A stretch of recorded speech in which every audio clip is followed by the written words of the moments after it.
বাড়ির খালি ছাদে শখের বসে ছাদ বাগান করে এখন বাণিজ্যিকভাবে চারা রোপণ করছেন কলেজ পড়ুয়া শিক্ষার্থী তাহাজউদ্দিন আহমেদ চৌধুরী। শখের ছাদ কৃষিকে রূপ দিয়েছেন আয়ের উৎস হিসেবে।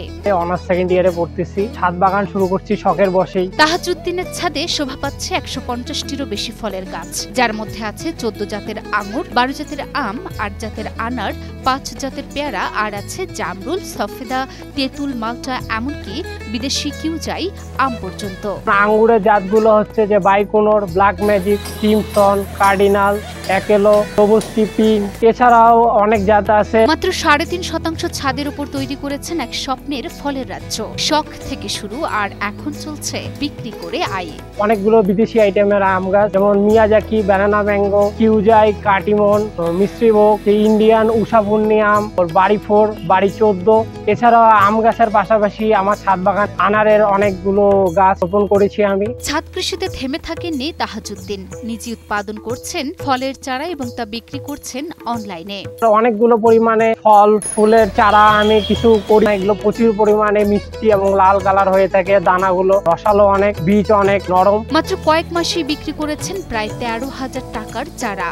আমি ছাদ বাগানে এই পর্যন্ত চারা সেল করছি প্রায় ১২ থেকে ১৩,০০০ টাকা। পরিবারের সহযোগিতা পেয়েছেন হাত ভরে। ফলের যত্ন, পানি দেওয়া থেকে শুরু করে সবই হয় মিলেমিশে। এই বাগানের ফল শুধু পরিবারের জন্য নয়, বরং পাড়াপড়শিরাও পান উপহার। আমার বাবা আমাকে অসম্ভব সাপোর্ট করেছে, বিভিন্ন জায়গা থেকে গাছ কালেকশন করা, টব, এছাড়াও গাছ লাগানোর মাটি, সার, বিষ স্প্রে সবকিছুই পরিবার থেকে আমি সহযোগিতা পাই। স্থানীয় কৃষি বিভাগ বলছেন, ছাদ কৃষি শুধু পুষ্টির উৎসই নয়, এটি বাড়িকে ঠান্ডা রাখে এবং পরিবেশ রক্ষাতেও গুরুত্বপূর্ণ ভূমিকা রাখে।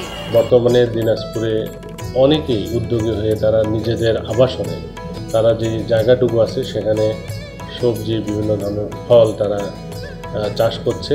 এর ফলে আমাদের যে এখন উচ্চ তাপমাত্রা বিরাজ করছে সেটি কিছুটা হলেও তাপমাত্রা কমাতে সহায়তা করছে। পাশাপাশি তারা তাদের মনের যে শৌখিনতা সেটা পূরণ করতে পারছে এবং নিরাপদ পুষ্টির কিছু উৎস তারা তৈরি করেছে। বাংলাদেশের শক্তিশালী থার্মিক স্টিল বার ফেমাস স্টিল লিমিটেড। শখ থেকে শুরু, আর এখন এটি তার ভবিষ্যতের পথ। এটি হয়তো নতুন প্রজন্মের চাষাবাদ, যেখানে প্রযুক্তি, শখ আর পরিশ্রম এক হয়ে গড়ে তোলে সাফল্যের গল্প।